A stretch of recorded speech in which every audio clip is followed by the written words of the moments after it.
It's a great pleasure to welcome you here on this historic day where we've been able to put together a collection of the most impressive authors and researchers and open minds that you could possibly think of, and probably the largest collection of these kind of minds at one stage. So it's wonderful to have you here to come and share this day with us. And I believe that it is truly an important day for Johannesburg and South Africa, and as a result of that for the rest of the world, because I believe today we're planting some very serious seeds of consciousness and the growth of consciousness, and therefore Johannesburg will be that much stronger for that. Thank you for coming.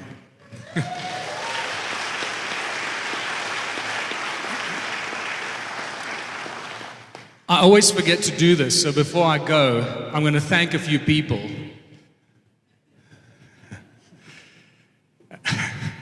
Roland and Henri for helping us to organize the speakers and the guests, for carting them around and making their beautiful home available for the private functions and dinners and everything.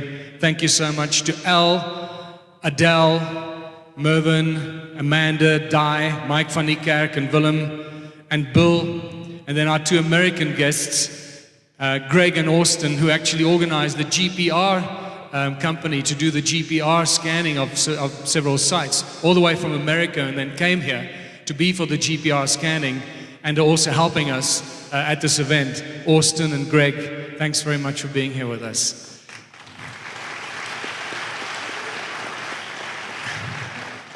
And then my wonderful girlfriend Daryl, who I always forget to thank. You know, the closest ones to you you hate the most, or you abuse the most. And I'm really guilty of that all the time. It's terrible. So, baby, thank you very much for helping out when you really weren't part of this and just jumped into the deep end and helped to rescue some really tense situations. And I think we're going to have an awesome time today. And then finally, the person who is responsible for putting such a gathering together and who started the Megalithomania brand, Hugh Newman, all the way from England. Thank you very much.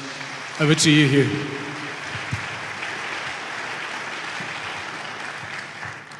Thank you, Michael. Very nice introduction. And thank you all for being here, Megalithomaniacs. To you in the auditorium, to you at home watching it on the live stream, and to all you in the future who are watching it on DVDs. It's a pleasure for me to be in South Africa, not only to see some of the incredible sites that Michael Tellinger and Johan Hein have been researching, also to grace the stage with a stunning lineup of fellow megalithomaniacs that are at the forefront of unlocking the secrets of the ancients. And megalithomania is like a phenomenon sweeping the planet, as people like you and I feel a powerful connection to these ancient sites, as though they have a magnetic attraction and are communicating a message through time. Megalithomania as a conference has been running now for 6 years in the mystical town of Glastonbury in Britain. It was set up by me, Hugh Newman, John Martineau and Gareth Mills to create a platform to challenge the conventional view of archaeology, also to challenge megalithic science and the out-of-date studies that are still being taught at universities. The name comes from the 1982 book by John Michel, visionary antiquarian and inspiration for the conference, who we dedicate this event to. He too understood that the voice of the ancient site should not only be from the academic world and archaeologists, but from antiquarians like you and I, who are often the ones who make the breakthroughs in these areas, just like John did himself. And we need to open up the viewpoint, not just from the archaeologist's point of view. As we went through the years of megalithomania, we quickly realized that the megaliths are a global phenomenon and exist in almost every country on Earth. From pyramids in Bosnia to stone circles in Morocco, from underground tunnels in Peru and trilothons on Tonga, the world once had a great maritime civilization that shared its megalithic secrets worldwide. In 2010 and 2009, Michael came over to the UK to speak at the Stars and Stones Forum and also at Megalithomania. And he delivered some lectures about South Africa that caused an immediate sensation. And we proposed that we should bring megalithomania to South Africa. And here we are. Now, I'd like to introduce Michael Tellinger as the first speaker of Megalithomania Johannesburg 2011. Michael's discoveries, as you know, will no doubt eventually rewrite the history books of this part of the world, and it gives me great pleasure to introduce him. After 30-year-long obsession with the origins of humankind and the genetic anomalies of our species, he wrote Slave Species of God, which became an instant bestseller in South Africa. When Johan Hein exposed the mystery of the stone ruins to South Africa in 2007 to Michael, they began an irreversible process of research that led Michael to some startling scientific conclusions and the completion of 2 more books, Adam's Calendar and Temples of the African Gods. His latest book presents a fascinating theory about the possible origins of modern man. It also implies a completely different view of our place on this planet and indeed the universe. By combining scientific readings with simple deductive reasoning with a megalithomaniac's mind, he comes up with a new vision of the history of the past of ancient Africa. Last week, he carried out extensive archaeological research with a team from San Diego, and this weekend will be the first presentation of his findings. Please give a huge megalithomania welcome to the one and only Michael Tellinger.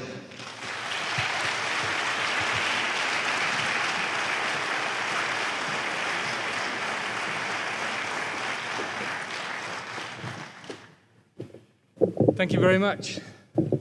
Let's get this show on the road. I'm going to start completely differently today with a statement that I normally throw about the dinner table, and that is, don't believe a word I say. I want you to take this in, absorb it, think about it, and go away and reach your own conclusions. I'm going to present you with a bunch of facts and some interesting discoveries and some theories and conclusions, but these are my theories and conclusions based on some scientific evaluations. That doesn't mean that everybody will agree, but after statistical evaluation and probabilities thrown about, I tend to sway towards my conclusions rather than any other conclusions. So until somebody else presents me with something more overwhelming, I'll stick to this, and I hope that you'll take something away from this that'll make you think at least. So to start off with, the history of our planet is not as it seems. This is a very important and crucial little bit of information that we need to sink into our subconscious. Because when we come out of school, and for those that are privileged enough to go to university, it's often associated with ego. And you think that I'm a well-educated guy, no one's going to lie to me or pull the wool over my eyes. Well, surprise, surprise. The higher your education, the more liable or the more probable you are for having the wool pulled over your eyes. And I am one of those perfect examples. It's taken me a lifetime to figure this out, and hopefully we can shortcut this process for a lot of people. Things are not as they seem. There's been a lot of stuff happening on this planet that makes no sense. And when you start delving and researching origins of humankind and asking those questions, who are we, where do we come from, and why are we here? I bet you that every one of you has asked those questions before. And not just you here, but millions of people around the world. Not just once, but many times. And here we are, still not sure. Who are we, where do we come from, and why are we here? What I call the great human puzzle. But I think the incredible revelations that the southern African continent is delivering to us now at this very special time in human history, approaching 2012 and other interesting time periods, it is very important to take these things into consideration. These things do not happen by coincidence. And the more I research, the more I realize that this is probably so. So when you start going back and researching human history and looking at the anomalies that don't make any sense, you realize very quickly that you can't just stick to history or archaeology or whatever it is, or geology. You've got to actually open your mind and learn and research everything that crosses your desk. Because if you don't, you will miss pieces of the puzzle. And a lot of the very important pieces of the puzzle come from indigenous knowledge, ancient indigenous knowledge that in the Western society especially is ignored and buried and forgotten. And that is a great shame. And it is from that ancient indigenous knowledge that a lot of wisdom comes. And you'll see how this ties beautifully into some very advanced modern scientific discoveries. The other fascinating thing is that you realize that all these areas of research, whether it's astronomy, archaeology, physics, mathematics, quantum physics, metaphysics, paranormal activity, you realize that all these areas start to cross over very, very quickly, and that you cannot separate anything from anything else. That there's some sort of a common denominator that holds them all together, some sort of a weird energy field that holds all this information together. And that becomes very exciting. When that happens to any researcher, it is a life-changing experience, and it certainly was for me. And at that moment, you realize that everything is related. And that is a beautiful moment to reach in your life as a researcher with an inquiring mind. To remind you, that is our little planet that we live on. Sometimes we forget to look at it from a distance. And it's just a beautiful example of sacred geometry hovering in the midst of space, perfectly relating to everything around it, in absolute balance and harmony. If it wasn't, it wouldn't be there. To support that the history of our planet is not as it seems, that some really strange things have been going on for a long time, here's a wonderful photograph at the giant footprint near the Swaziland border, near a place called Mpaluzi. Now, you've got two choices as a researcher, archaeologist, or a scholar. You can either reject it as some hoax, or you can take it seriously and realize that this is the real article, this is the real thing. And the moment you do that, and you speak to geologists, when geologists see this, it sends shivers up their spine because it tells them immediately, if they remember what they were taught at school, that this footprint is somewhere between 200 million and 3 billion years old. And that immediately tells you that something else has been going on this planet for a hell of a long time. And we're only starting to scratch the surface of this body of knowledge. So if history is written by the victors, how much do we really know about our human history? This is a fascinating subject because we get thrown these kind of idioms every day, you know, and we just swallow them and regurgitate them. Oh, history is written by the victors. Oh, of course, of course. But what does it actually mean? Well, it actually means a great deal. You've got to analyze these little statements and think about them. Because if you speak to statisticians, they'll tell you that if you take that statement at face value, it means that you lose at least 50% of information during any major conflict situation, right? Okay, that presents a huge problem for those that write our history books and for the stuff that we read in history books and we trust and value as being accurate and true. Well, I'm going to show you that what we know about human history is so far removed from what happened that we actually cannot trust and believe anything, and we have to evaluate and reevaluate everything all the time. So, to first find the start of this little departure is we need to go back to the first so-called civilization on Earth. By the end of tonight, you'll realize that the Sumerians were supposed to be the first civilization on Earth, right? So they emerged sometimes around 6,000 years ago in the Mesopotamian area. And they gave us all the knowledge we have today.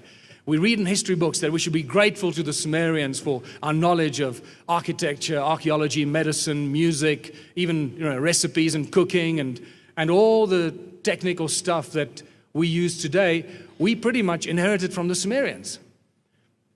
So if they were the first civilization on Earth and they started 6,000 years ago, just to, among you, throw out a number. How many wars have we had in 6,000 years? Smart man. Let's average it out at 1 war a year. So 6,000 wars in 6,000 years. Let's put this into our statistical model and see what it spits out, okay? And that's what you have. You start 6,000 years ago with year 1 with 100% of knowledge and information. And year 2, we only know 50% of that original knowledge. I'm not saying it's the absolute truth, but it's the closest to the truth, right? We've decided on that already. By the time you get to year number 8, we already know less than 1% of the original truth.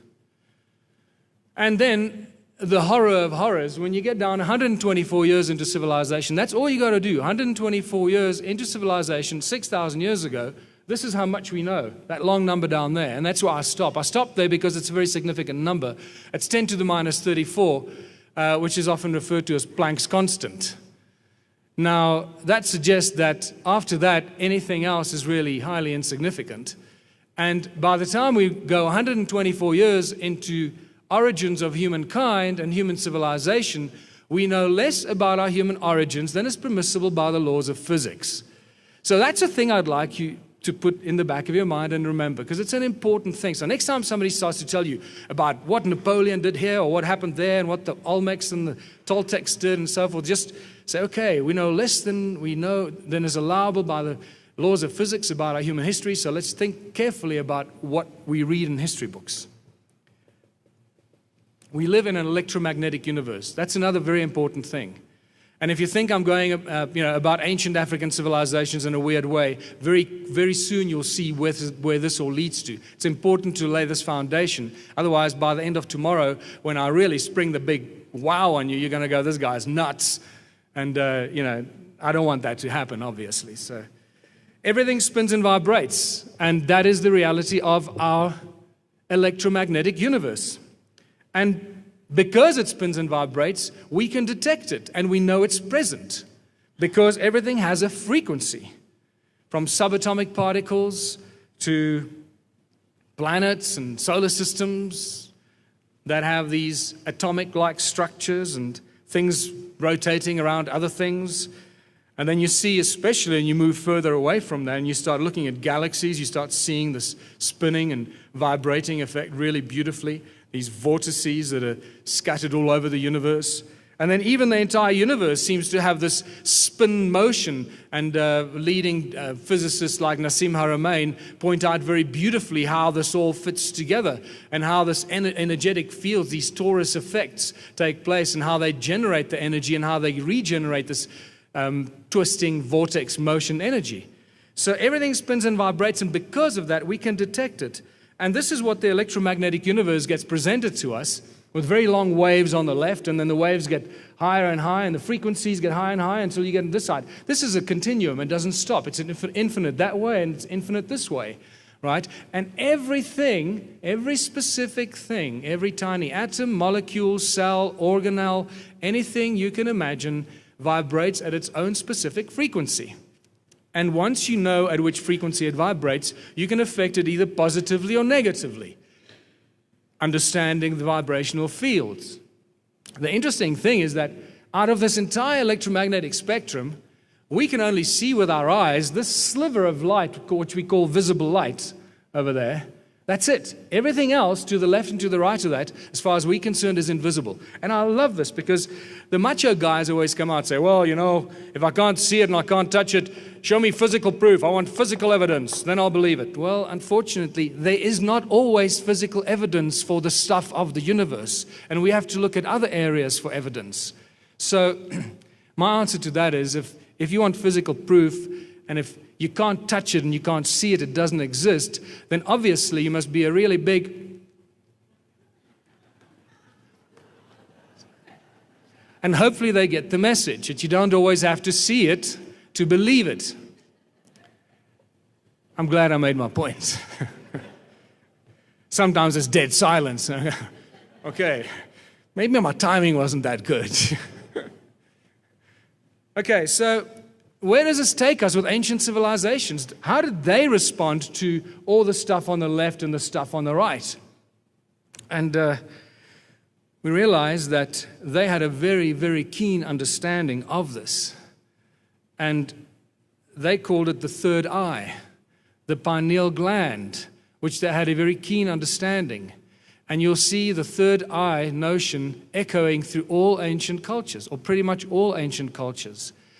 And somehow they knew a lot more about this psychic ability, or the ESP, of being able to feel and read and understand the other frequencies that are not necessarily visible with our eyes, not the visible light, but all the other stuff. And that's pretty much what the pineal gland is. There's been huge amounts of study done on that. I suggest you go away and have a look at that. It is really amazing once you discover how important the pineal gland is in our anatomy and how that has been manipulated to control us. It becomes quite spectacular. So basically what the pineal gland is a frequency receptor. Right? Just like our eyes are frequency receptors, they pick up the frequency of the visible light and and convert it into something that our brains understand. The same thing with the pineal gland, except it's embedded in the middle of your head. You don't need a lens. It just picks up all the other frequencies and converts them into, understandable information. Well, that no longer seems to be the case. But there seem to be some people that are awakening and are regaining the ability to use their pineal gland. What does this all have to do with ancient civilizations and stone ruins in southern Africa? Everything. You'll see that these ancient civilizations understood frequency, and they understood energy and how to convert frequency into energy. And that is actually amazing. Even the simple formula that Max Planck uses, that frequency equals energy, starts to come home, and it becomes interesting how ancient civilizations and modern physics overlap very, very comfortably. Sound and frequency are the common denominators of pretty much all religions and all creations. And very quickly you realize that in the beginning there was the Word. The Bible tells us that God said, "Let there be light." The Word of God. It is the sound of God that created the universe and all things in it. And in Hinduism and in Eastern philosophy, it's the primordial sound, the Om or the Aum, that created all things. And very quickly, do you not only realize that sound seems to be the primordial source of all things in the universe, but very quickly you reconcile Eastern and Western philosophy that gave birth to all these religions, and also understand and lay the foundations for this thing called laws of nature, sometimes referred to as sacred geometry. And boy, when you say sacred geometry, some people go running for the hills because it's got the word sacred in it, right? And it's some wishy-washy religious thing. No, we can't get involved in that. We don't understand sacred. I don't know what that means. Well, sacred actually is a Greek word that means fixed. So we're dealing not with some wishy-washy religious principle, but we're dealing with fixed geometry as it's fixed by the divine creator, the primordial source of all things. And suddenly, everything changes, and we realize that there's only one law of nature, only one law, and that is the law of nature. The 6 aspects of Om in Eastern philosophy, 6 sound frequencies, Om Mani Padme Hum, for those of you that do chanting. And suddenly, in the symbol of Hinduism, you start seeing, and many of these other symbols, you start seeing these beautiful shapes that are actually the representations of sound manifesting itself in physical form. And this is a beautiful moment. This goes back to the 1700s with the Chladni plates, and then Hans Jenny's research in the 70s, 60s and 70s. It's been fantastic. Go away and have a look at that. You'll see the most phenomenal things come to life.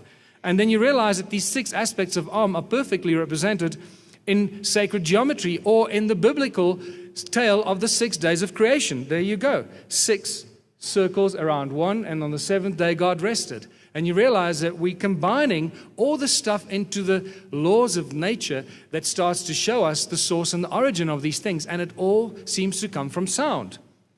And it's interesting to see that the number 6 thing is not just restricted to, Christianity or Hinduism or so forth, but even Egyptian religion talks about the 6 aspects of the eye of Horus, or the eye of Ra.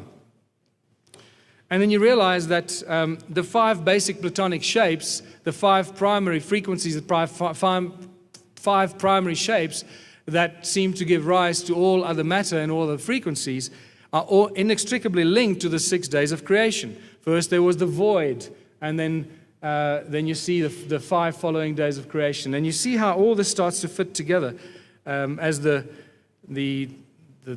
essence of God moved across the waters and across the void and so forth. And there you go. They're the 6 aspects of the eye of Ra. So it's not just restricted to Western and Eastern philosophies, but also Egyptian philosophy and way beyond. You start seeing it popping up in other ancient civilizations as well.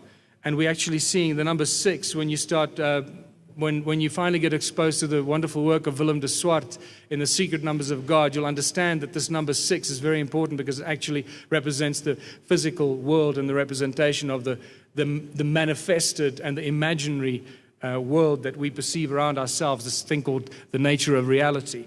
Vibration frequencies, harmonics, resonance, that is the stuff that makes up the universe and everything in it. Why are some numbers so significant? Well, sound seems to be primordial seed. We've discussed that already. And you realize that, see, these ancient civilizations used all these numbers. And they didn't just throw these numbers out, like have a board meeting and say, well, let's use number 3 all the time. It'll really confuse the crap out of future generations. Yeah. And number 7 is a cool number. We'll use 7 as well. And then, hey, 12's good. And then what about 22? Okay, let's use these numbers and see what happens. These guys knew exactly what they were doing. They understood the laws of nature, and they applied it to everything they did.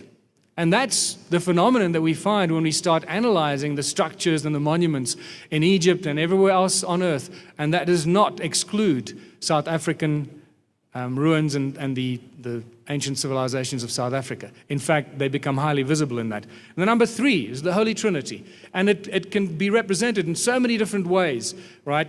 The way that you can explain it in music and in frequency is 3 notes make up a harmonious chord, right? The first note is just your note, your reference point. Your second chord is your reference point, your starter note, your reference point. And only when you play the 3rd note and complete the Holy Trinity, you complete the trichord and you complete the harmonic chord. And then you can manipulate that chord and you can, make it a flattened 3rd or augmented 7th, and you can manipulate people's emotions. Look what soundtracks do to people. They make you weep in a movie. It's not the visuals, it's the soundtrack that makes you weep. It's the sound that harmonizes and vibrates with your soul and with your heart, that moves you. It's not the visuals. Number 7 and 8. What has number 7 and 8 got to do? Well, there's 7 whole notes in one harmonic resonant octave. The 8th note is the end of that octave and the common boundary between the one and the next octave. So it binds them together. And in that notion, you realize that that's how all these vibrational harmonic frequencies and these bubbles of the universe are linked together by the common boundaries of their harmonic resonant frequencies. The number 12 and 13 does the same. When you take 12 spheres, you place them perfectly around 13 spheres so that they all touch. 12 disciples around Christ. You see the symbology coming out of that, and you realize that all comes back to the laws of nature, not to the laws of science or mathematics, the laws of nature, sacred geometry.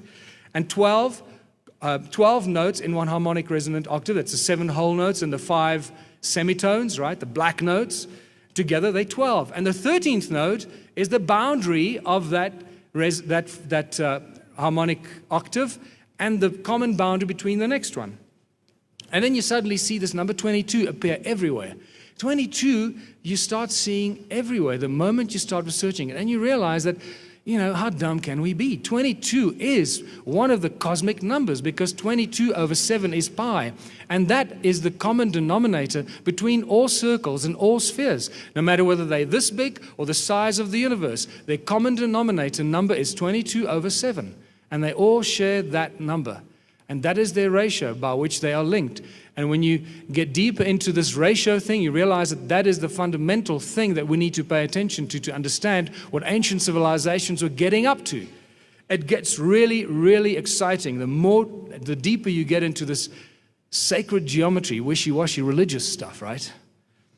Now, pioneers of sound. There have been a number of people in the last 100 years that understood this and embraced this and used sound and frequency to do all kinds of amazing things. But unfortunately, these people have been removed from the mainstream of society because their information was highly dangerous to the mainstream of society, right? Royal Raymond Rife in 1931 was quoted to be the man that found the cure for all disease. He also discovered or manufactured those first amazing microscopes that could see viruses and bacteria and living cells for the first time, that they could actually look at them. Obviously, they didn't like that. When he found the cure for all disease, you can imagine what the pharmaceutical companies did to him. They said, "You did what? You found the cure for all what?" "I don't think so, buddy." And unfortunately, he didn't get very far with his cure for all disease. And what did he use? Frequency. Sound frequencies and other forms of frequency. There's still a huge debate about exactly what kind of frequencies he used, but there seems to be some information that he used about 750 different frequencies to cure cancer and all kinds of other diseases, everything you can probably imagine. And then recently I found a guy in South Africa by the name of Paul Gravenstein. He gave me permission to talk about him and talk about his work. Well, he is the new modern day Royal Raymond Rife. He cures all disease and everything you can imagine in the field with the farmers, pests, insects, worms, viruses, you name it. And Paul he's a very simple, humble farmer who's just got this gift and he knows exactly what to do. And the one thing he told me is that he uses more than 50,000 frequencies to cure all these diseases. And he's got the ability to identify frequencies of anything you can imagine. In my longer lectures, I speak in greater detail about how he works and what he does. But take a note of Paul, because we'll need to make sure that we build some sort of protective energetic field around him before they wake up to his abilities. In 1888, John Keeley showed the world how the power of sound can be used to do all kinds of things. Lift giant blocks of stone, crush them into the finest kind of talcum powder, drill perfect holes with absolute precision and accuracy down to a fraction of a millimeter. He disassociated water with sound, and he did all kinds of amazing things. And he also said that the earth rings like a bell. And this dynasphere that he had, this musical dynasphere, was directly associated with the frequencies of the earth. And through the frequencies of the earth, you could tap into those and use them for a source of energy. And guess what? This is exactly what Nikola Tesla said a couple of decades later when he built his Tesla Tower. Tesla obviously gave us free energy. I heard from Andrew Collins the other day that one of his tests, he apparently lit about 20,000 homes in an experiment at one night on Long Island. 20,000 homes that he lit with his radiant energy from the tower on Long Island, his Tesla Tower. But he also said that the earth rings like a bell, and wherever you are on the surface of planet Earth, you can tap into that sound frequency and use it as an inexhaustible source of energy. Okay, these are all important clues, as you can see. We keep coming back to sound, right? And there's the Tesla Tower on Long Island, built 1902, and then brought down in 1917. And one of the things that I believe he did based on the work of Carmen Bolter, there are two possibilities. He either drew the charge and the current, or the energy fields, let's call it that rather, from the ionosphere, because he speaks a lot about the ionosphere in his research, or he tapped into the surface of the earth, which Carmen Bolter from Calgary University suggests, and he tapped into the sound frequencies of planet Earth, and he used that, and then he pulled it up to the top, and then he converted it into his radiant energy form. So one of the things that he did is also he created this light on the right-hand side, the cordless light. You pick up in your hand, and it lights up. You don't need any wires, you don't need any power source. It just picks up the energy from your body and it lights up in your hand. Now you think it's magic, it's well documented. He showed this off many times, and guess what? We can do that today. There's a company right here in Johannesburg called High Pressure Heating that does that. They do that with neon light tubes. They're in the wood drying business, and they got these long machines that they slide these tree trunks into. They tighten it up, suck all the oxygen out, suck all the air out, and they expose it to 13.56 megahertz. The way they test whether their machine is calibrated correctly and if it's going to work is by taking a tube of neon light, and they stand above the machine. And if the light lights up in their hand, they know that their machine is calibrated correctly and that it will work. So it's not magic. We can do it today, but we just don't apply it in our society. When I called them up and I said, well, why don't you use it in the factory and offer it as a service, cordless, wireless lighting? They said to me, why? We're in the wood drying business. Those are the boxes we put ourselves in. What does this all have to do with ancient ruins and civilizations, you might ask once again? Well, it seems to me from my research, what I'll share with you during the course of this weekend, is that Tesla, Keeley, and all these others just rediscovered what ancient civilizations knew very, very well a long, long time ago here in southern Africa. They understood frequency, they understood energy, and how to put that to use in all possible ways. Everything is just frequency, including your thoughts, so be careful what you think. You've all seen The Secret or heard about The Secret and all that kind of stuff.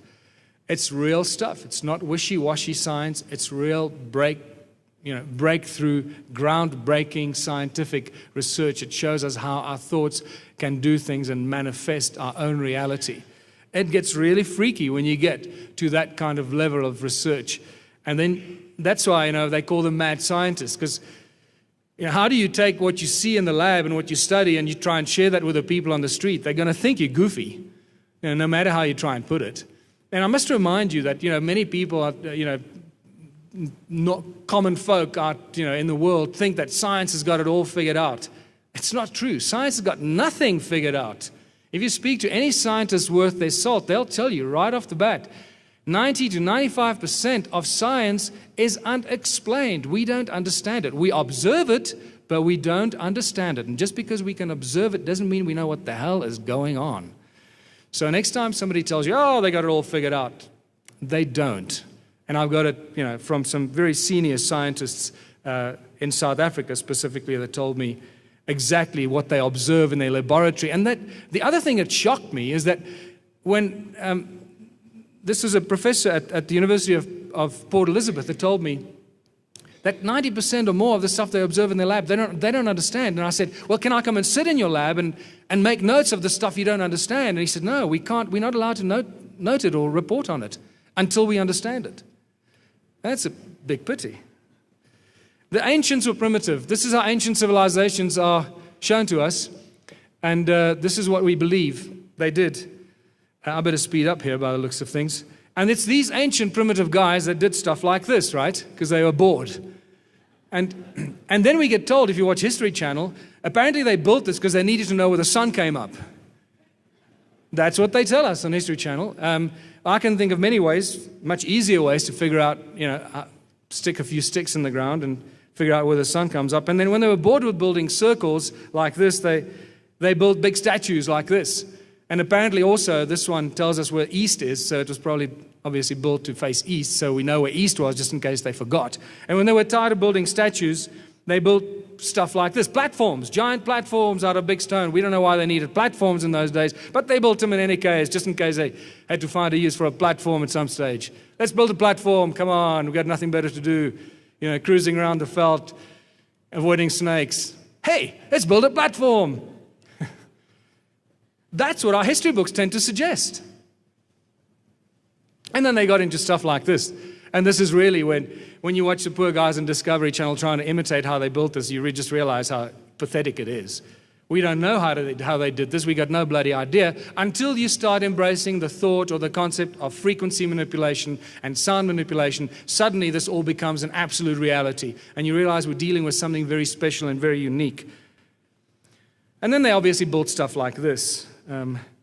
Well, Carmen Bolter, as I mentioned earlier, her wonderful documentary, Pyramid Code, she shows in there that the pyramids were nothing else but the generation of energy, and she shows you beautifully that these were giant energy devices. And if you think that after years and years of abuse, of being gutted and destroyed, they have lost their energy fields, you'd be mistaken. Here's an amazing photograph taken with a special lens that shows you that there's still some weird electromagnetic fields that come out of there. Incidentally, we will be doing this kind of photography with special lenses at Adam's Calendar and some of the many stone circles in Watervalboven very shortly. So something strange is still going on, and I'll be talking more in great detail about these energies and frequencies tomorrow. Mythology.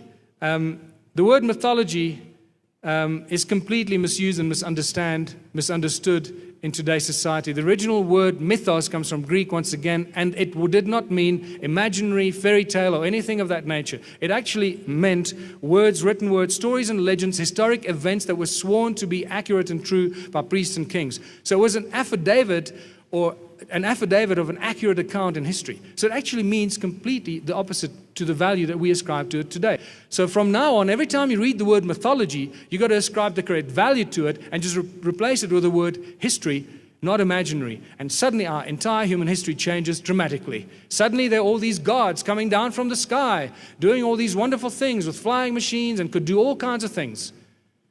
And you start realizing the difference between gods with a small g and God with a big G. And very quickly, the two start to separate and the twain shall never meet. For decades, scholars have been talking about the origins of humankind at the tip of southern Africa. I'm going to speed up here because I'm going to run out of time. Where is the cradle of humankind? Well, it started a few decades ago, and it was somewhere up there.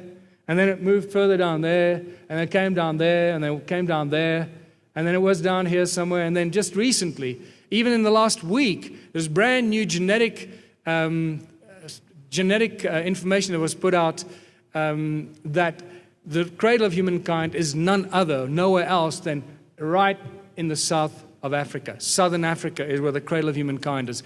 And the widest genetic diversity comes from Southern Africa, and therefore there can be no question that the origins of humankind comes from Southern Africa and nowhere else. And this is very important to support the findings that we're making in the ancient ruins and civilizations here. Mitochondrial Eve studies have been suggesting this over and over again, talking about, 300,000 years ago, humankind suddenly popped out of nowhere, right? But then we take people to Sterkfontein caves and we lie to them. We say to them, look, this is the cradle of humankind, and we show them Mrs. Pless, and we show them Littlefoot, and they get very excited, but at the same time they get very confused because these have nothing to do with Homo sapiens. These are little cretins called Australopithecus, and there is no scientific conclusion or consensus that we evolved out of these little cretins. But when they take you to the cradle of humankind, they make you believe that, and they suggest that we evolved out of these cretins. So it's a complete misnomer. It should be called the cradle of hominid kind and not the cradle of humankind. And you'll see very quickly that the cradle of humankind, thank you, the cradle of humankind is all over in Southern Africa, but it's just completely been overlooked and misunderstood. The most ancient written record in human history, as we know, the first civilization, the Sumerians, they wrote and wrote and wrote like they were besieged by the devil. They wrote down everything they could. And when you read the thousands and thousands of pages on Oxford University website, they treat every translation, and this is my take on it, go and do your own research. They treat all the translations of the Sumerian tablets as a work of fiction. I'm not kidding you. Just put that into perspective, people. The first people on earth that found the art of writing, the first thing they do is they sit down and they write millions of clay tablets full of crap. How is that possible? Do me a favor. I did a lot of work on literacy, teaching children how to read, and I can see at least one person in this auditorium that worked on that project with me. I know what it's like when a grade 1 child can hardly read and they get words wrong and they get the meanings of words wrong. When I read those translations on Oxford University website, I can see exactly how they're getting things wrong. It's like watching grade 1s that have just learned how to read, trying to explain big words that they don't understand, get the meanings wrong. It's quite spectacular. Just go and look at that for yourselves. All the greatest stories in the Bible originally come from the Sumerian tablets, every single one of them. The important definitions, the Holy Trinity, first comes to us from the Sumerians, Anu, Enlil, and Enki. When the Bible refers to the giants, the Anakim, it's probably, I believe, the same group that the Sumerian tablets refer to, Annunaki, Anakim, Anunnaki. Elohim, we meet the Elohim, the biblical God. The gods of the Bible, the Elohim is a plural, it's never a singular. So every time you read the word God in the Bible, you've got to replace it with the gods. That's its original meaning. Don't get confused by it.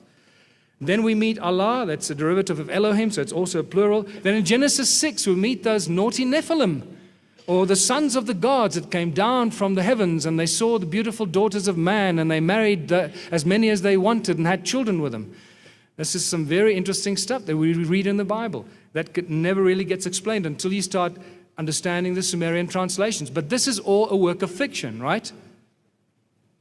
All of the above is there because of the obsession with gold. The Sumerian tablets, great source of information. On the left, just to show you how some of these cross-reference each other. On the left, these are two examples of several so-called Sumerian kings lists. On the left is this kings list that tells us the names of 8 kings who ruled for a period of 212,000 years before the flood. On the right is this Sumerian kings list that tells us the names of about 134 kings or more, because it's damaged, and it tells us the names of at least 10 kings, 10 of those kings that ruled for a period of 224,000 years before the flood. So you got to ask yourself, there's some interesting corroboration, but it's very important that they both refer to this event called the flood. And pretty much all ancient cultures and civilizations have this flood event in their oral traditions. In the olden times, the gods came to earth and created the earthlings. In the prior times, none of the gods was on earth, nor were the earthlings yet fashioned. In the prior times, the abode of the gods was their own planet. Nibiru is its name. Make of this translation what you want, a work of fiction or real translations, real information. And let us create a Lulu, a primitive worker, the hardship work to take over. Let the being the toil of the Annunaki carry on his back. Once again, make of that what you want. And we get introduced to the Lord Enki, the Sumerian creator deity, and we get introduced to his symbol, which today, those that study medicine will know, is still used by the medical fraternity as a symbol of modern medicine, one of the oldest symbols on planet Earth. And that is encoded with so much knowledge and information, we can spend an entire lecture on that alone. The work in the Abzu is very important. Abzu has been given many meanings, but one of the primary meanings in the Sumerian tablets is that's where the gold came from. So if we can find where the gold came from, then we can reverse engineer it and say, well, this must be the Abzu. And you'll see that the gold came from nowhere else but right here in southern Africa. And it's still coming from here, isn't it? Zulu creation agrees with all the stuff. In fact, all of African mythology, let me rephrase that. Most of African mythology and most of African historic accounts speak about the same things. The sky gods that came down, in Zulu, it's the Abalungu that came down from the sky. They created the people to do what? To mine gold. This is not new to the Zulu knowledge keepers. The Zulu people of the sky, that's the meaning, or something along those lines. The Abalungu, the pale sky gods, the same aspects given to the Anunnaki by the Sumerian tablets. And if you think Enki is only a Sumerian entity, no way. In Zulu, he's known as Enkai. Suddenly, Sumerian entity becomes a Zulu entity at the same time, and we have a very interesting crossover. And then Solomon is not just a Solomon in the Bible, but in Zulu tradition, he's known as Shalumi, a rich African king that had all the gold mines. And we have to start questioning what's going on here. Was Solomon really who we think he was? Or was it actually someone else in another part of the world that was doing all kinds of stuff all over the world? It gets really interesting. And then that elusive word, Abantu. Nobody seems to know what the origin of Abantu is. Well, Credo Mutwa tells me very bluntly, the word Abantu comes from Abantu, the children of Antu. Who was Antu? The Sumerian goddess who loved the Abzu, where the gold came from. The children of Antu, Abantu. That's Credo Mutwa's words. Over 600 African mythologies speak about the same or very similar kind of set of events and the origins of humankind. Our current belief system that Southern Africa was a sparsely populated continent with very few inhabitants about 1,000 years ago and very, very few prior to that. Well, fortunately, the ancient stone ruins of Southern Africa tell a completely different tale.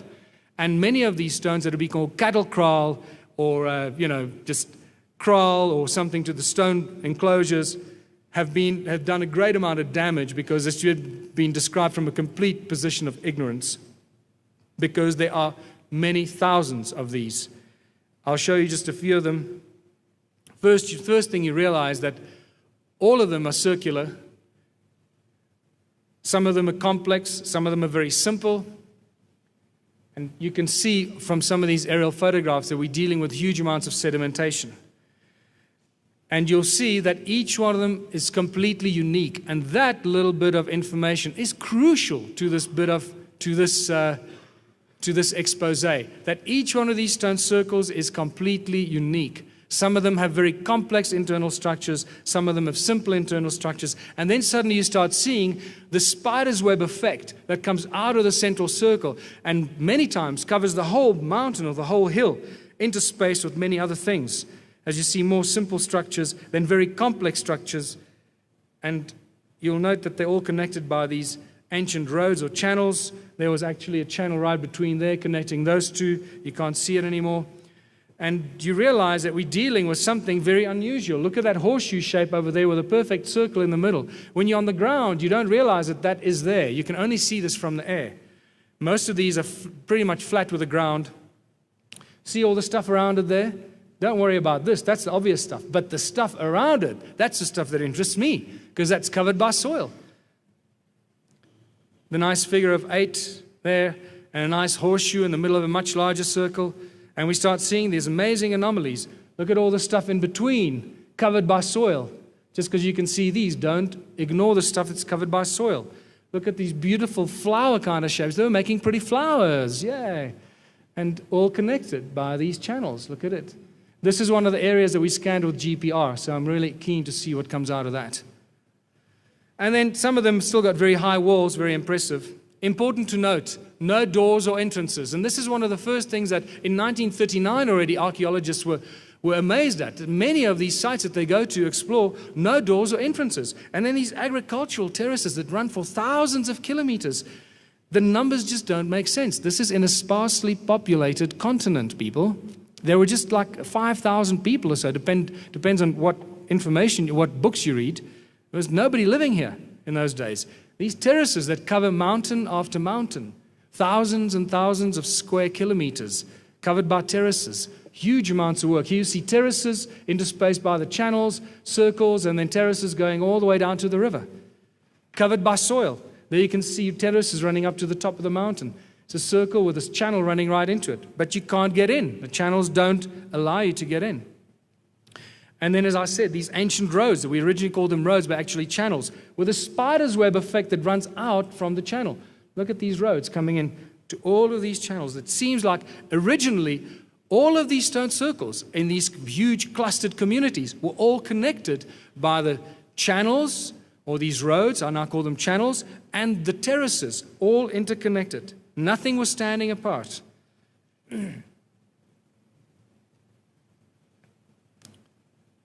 This is a beautiful example. Just because you can't see those ruins there, they're covered by soil.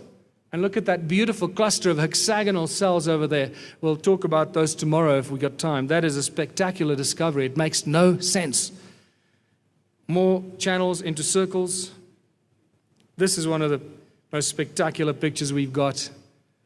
And imagine most of southern Africa looking like this a long, long time ago. What you're looking at is the largest and most mysterious ancient stone settlement on earth. Dwellings, workplaces, places of worship that span thousands of years and many, many civilizations that reused and reoccupied these structures. That's why they are so complex and so misunderstood. Ancient roads that link all them. Terraces that cover more than 450,000 square miles or square kilometers. Think about this, people. This is a sparsely populated continent. It makes no sense.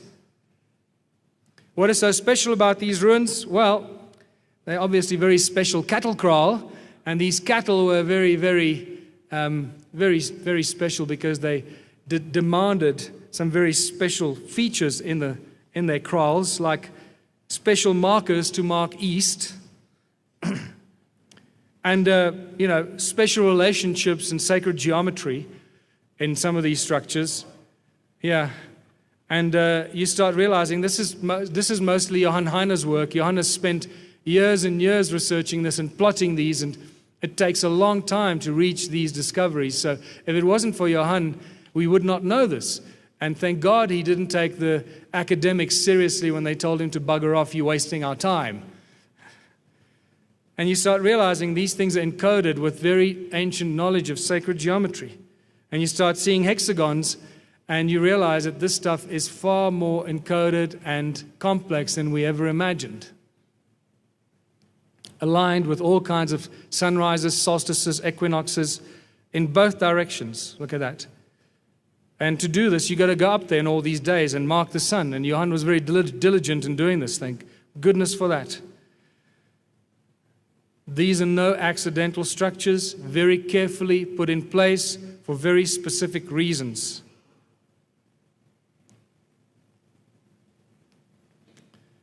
And you realize when you extend that little flat area that stems from the northern marker, you get a perfect hexagon inside the circle and a perfect star tetrahedron around the inner circle. And you realize these guys were way ahead of the pack in their knowledge of what they were doing.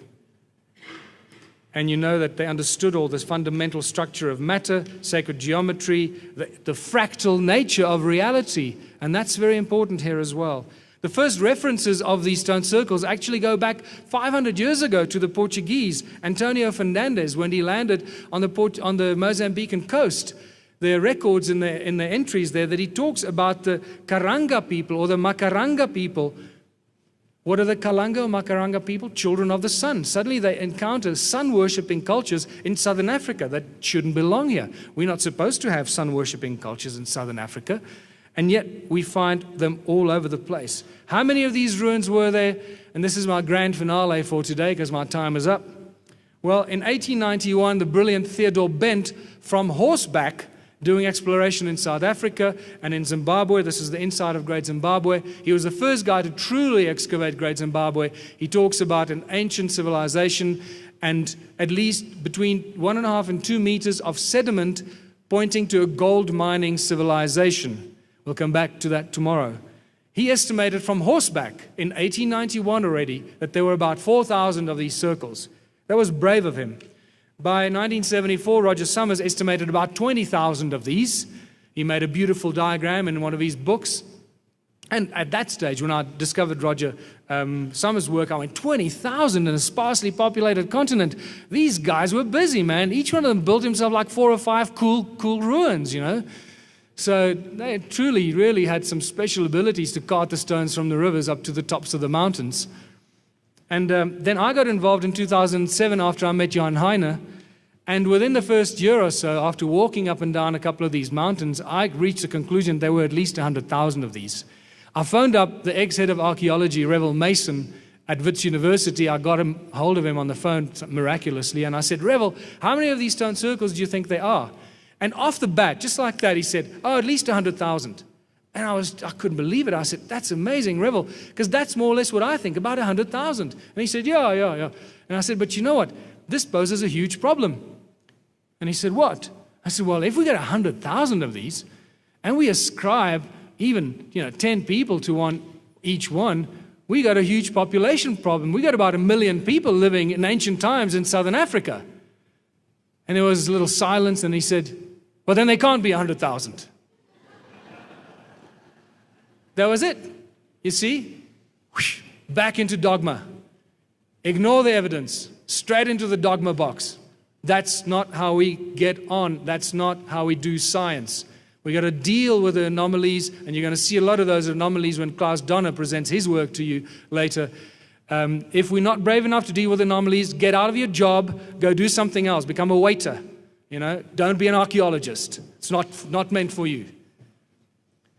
So I started counting because I was busy finishing Temples of the African Gods, and I didn't want to suck this information out of my thumb like everybody else seems to have done before me. So I thought, well, let me be more scientific about this. So I got into Google, got into all the aerial shots, and I broke them down into little squares, 100 square meters and 1,000 square meters, a square kilometer. I counted all the average stone circles, and I got an average of those. And I did what I deemed to be scientifically acceptable. And then I looked at the areas in South Africa and Zimbabwe and Botswana. I'm just showing you some of these so you can see. Sometimes you can't see them. And what you find very quickly is you start to, once your eyes sensitize, you see them from a mile away. And some of the people that go on tours with me and fly in the helicopters actually get to see it quite quickly. Your eyes do sensitize very quickly. And when you start counting them, this is south of Johannesburg, by the way, just south of us here. There are thousands of them around Johannesburg, thousands. Okay? And Melville Koppies, there's one right there. But we get told it's about 200 years old, right? Sure. There's evidence right next to it that I don't have time to talk about that points to it being, probably way over 200,000 years old. This is south of Johannesburg. This is other side of Rustenburg. Look how dense this is. It's spectacular. This is a huge, huge settlement that could not possibly have been built by any tribe of any kind in recent Southern African history. And then you also start seeing evidence of sedimentation in among these circles. It's important to notice those things, the sedimentation. And these circles and the connecting channels and the terraces go on. And I was counting and counting. This is near Leidenburg. It's all over the place. Interesting shapes as well. By the time I finished counting, I counted at least 10 million.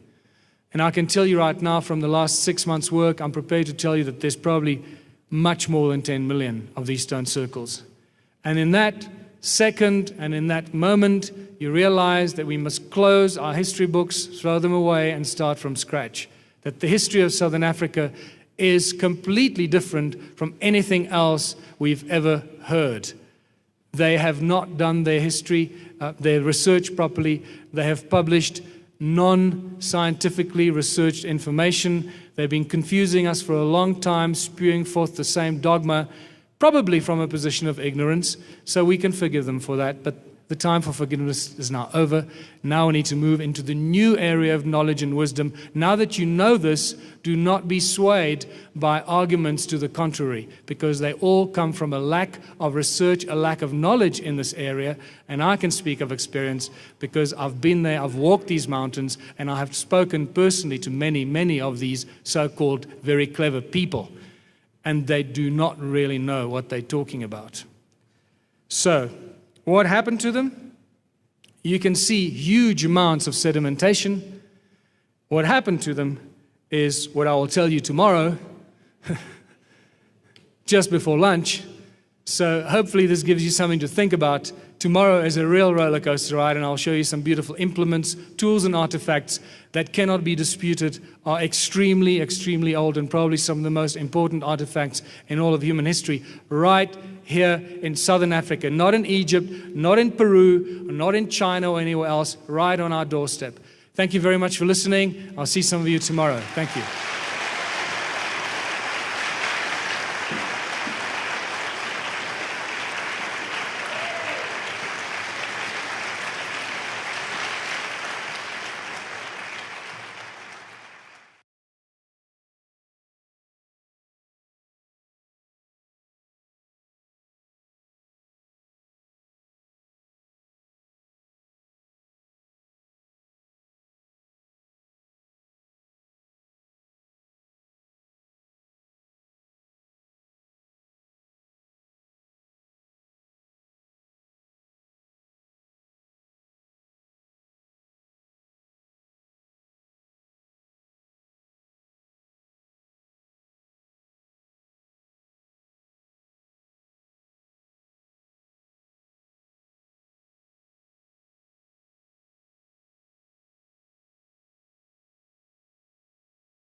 The history of our planet is not as it seems. This is a very important and crucial little bit of information that we need to sink into our subconscious.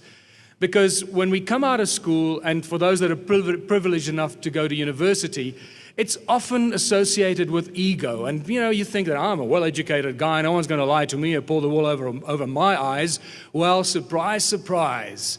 The higher your education, the more liable or the more probable you are for having the wool pulled over your eyes. And I am one of those perfect examples. It's taken me a lifetime to figure this out, and hopefully we can shortcut this process for a lot of people.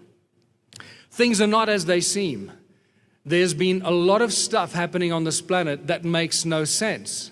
And when you start delving and researching origins of humankind and asking those questions, who are we, where do we come from, and why are we here? I bet you that every one of you has asked those questions before. And not just you here, but millions of people around the world. Not just once, but many times. And here we are, still not sure. Who are we, where do we come from, and why are we here? What I call the great human puzzle. But I think the incredible revelations that the southern African continent is delivering to us now at this very special time in human history, approaching 2012 and other interesting time periods, it is very important to take these things into consideration. These things do not happen by coincidence. And the more I research, the more I realize that this is probably so. So when you start going back and researching human history and looking at the anomalies that don't make any sense, you realize very quickly that you can't just stick to history or archaeology or whatever it is, or geology. You've got to actually open your mind and learn and research everything that crosses your desk. Because if you don't, you will miss pieces of the puzzle. And a lot of the very important pieces of the puzzle come from indigenous knowledge, ancient indigenous knowledge that in the Western society especially is ignored and buried and forgotten. And that is a great shame.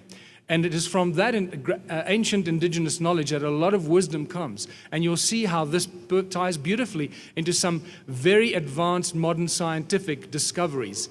The other fascinating thing is that you realize that all these areas of research, whether it's astronomy, archaeology, physics, mathematics, quantum physics, metaphysics, paranormal activity, you realize that all these areas start to cross over very, very quickly.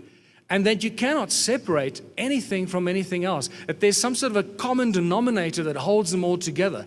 Some sort of a weird energy field that holds all this information together. And that becomes very exciting. When that happens to any researcher, it is a life-changing experience, and it certainly was for me. And at that moment, you realize that everything is related. And that is a beautiful moment to reach in your life as a researcher with an inquiring mind. To remind you, that is our little planet that we live on. Sometimes we forget to look at it from a distance. And it's just a beautiful example of sacred geometry hovering in the midst of space, perfectly relating to everything around it, in absolute balance and harmony. If it wasn't, it wouldn't be there.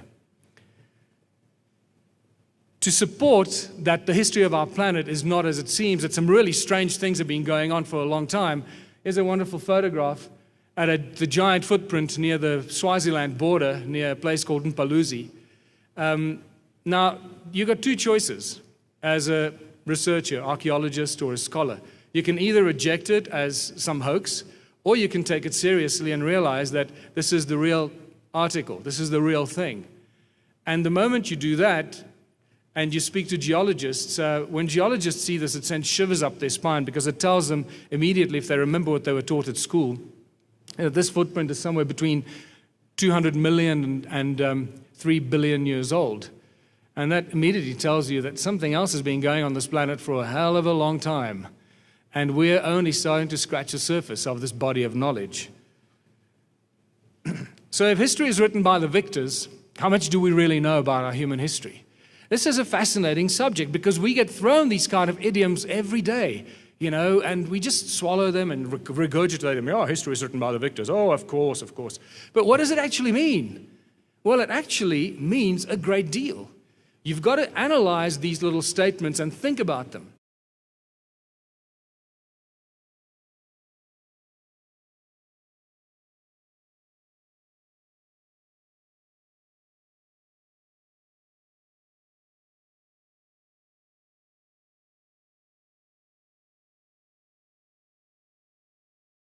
It's me great pleasure to welcome you here on this historic day where we've been able to put together a collection of the most impressive authors and researchers and open minds that you could possibly think of, and probably the largest collection of these kind of minds at one stage.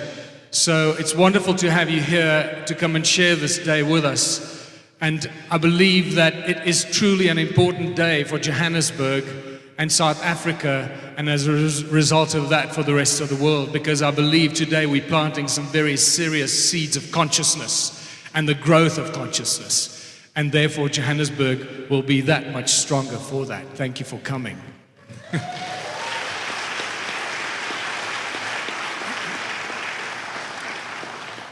I always forget to do this, so before I go, I'm going to thank a few people.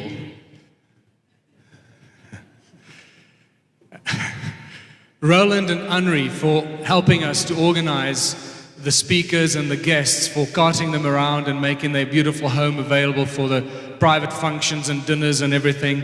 Thank you so much to Elle, Adele, Mervyn, Amanda, Di, Mike van Niekerk and Willem and Bill, and then our two American guests, Greg and Austin, who actually organized the GPR company to do the GPR scanning of several sites, all the way from America, and then came here to be for the GPR scanning, and are also helping us at this event. Austin and Greg, thanks very much for being here with us.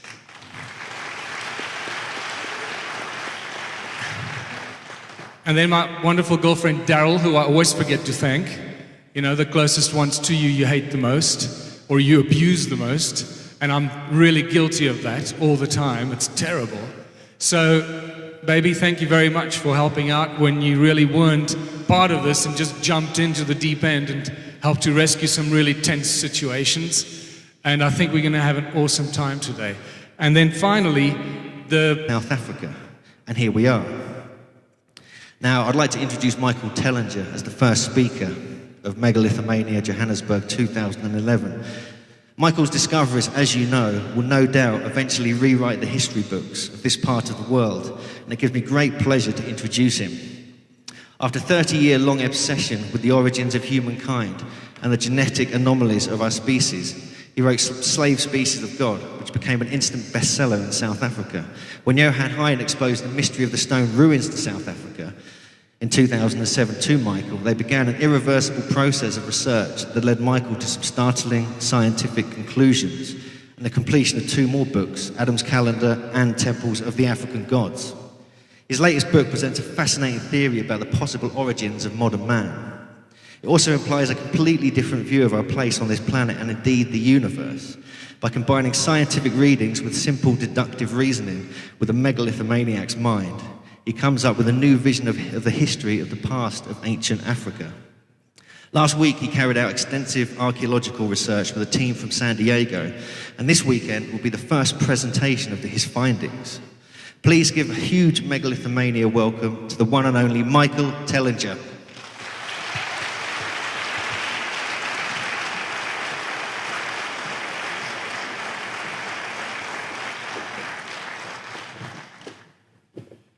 Thank you very much. Let's get this show on the road. I'm going to start completely differently today with a statement that I normally throw about the dinner table, and that is, don't believe a word I say. I want you to take this in, absorb it, think about it, and go away and reach your own conclusions. I'm going to present you with a bunch of facts and some interesting discoveries and some theories and conclusions, but these are my theories and conclusions based on some scientific evaluations. That doesn't mean that everybody will agree, but after statistical evaluation and probabilities thrown about, I tend to sway towards my conclusions rather than any other conclusions. So until somebody else presents me with something more overwhelming, I'll stick to this, and I hope that you'll take something away from this that'll make you think at least. So to start off with, person who is responsible for putting such a gathering together and who started the Megalithomania brand, Hugh Newman, all the way from England. Thank you very much. Over to you, Hugh.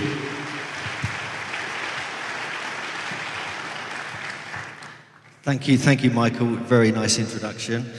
And thank you all for being here, Megalithomaniacs. To you in the auditorium, to you at home watching it on the live stream, and to all you in the future who are watching it on DVDs. It's a pleasure for me to be in South Africa, not only to see some of the incredible sites that Michael Tellinger and Johan Hein have been researching, but also to grace the stage with a stunning lineup of fellow megalithomaniacs that are at the forefront of unlocking the secrets of the ancients. And megalithomania is like a phenomenon sweeping the planet as people like you and I feel a powerful connection to these ancient sites, as though they have a magnetic attraction and are communicating a message through time. Megalithomania as a conference has been running now for 6 years in the mystical town of Glastonbury in Britain.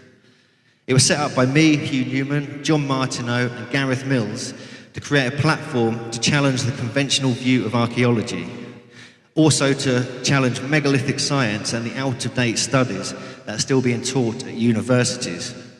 The name comes from the 1982 book by John Michel, visionary antiquarian and inspiration for the conference, who we dedicate this event to. He too understood that the voice of the ancient site should not only be from the academic world and archaeologists, but from antiquarians like you and I, who are often the ones who make the breakthroughs in these areas, just like John did himself. And we need to open up the viewpoint, not just from the archaeologist's point of view. As we went through the years of megalithomania, we quickly realized that the megaliths are a global phenomenon and exist in almost every country on Earth. From pyramids in Bosnia to stone circles in Morocco, from underground tunnels in Peru and trilothons on Tonga, the world once had a great maritime civilization that shared its megalithic secrets worldwide. In 2010 and 2009, Michael came over to the UK to speak at the Stars and Stones Forum and also at Megalithomania. And he delivered some lectures about South Africa that caused an immediate sensation. And we proposed that we should bring Megalithomania to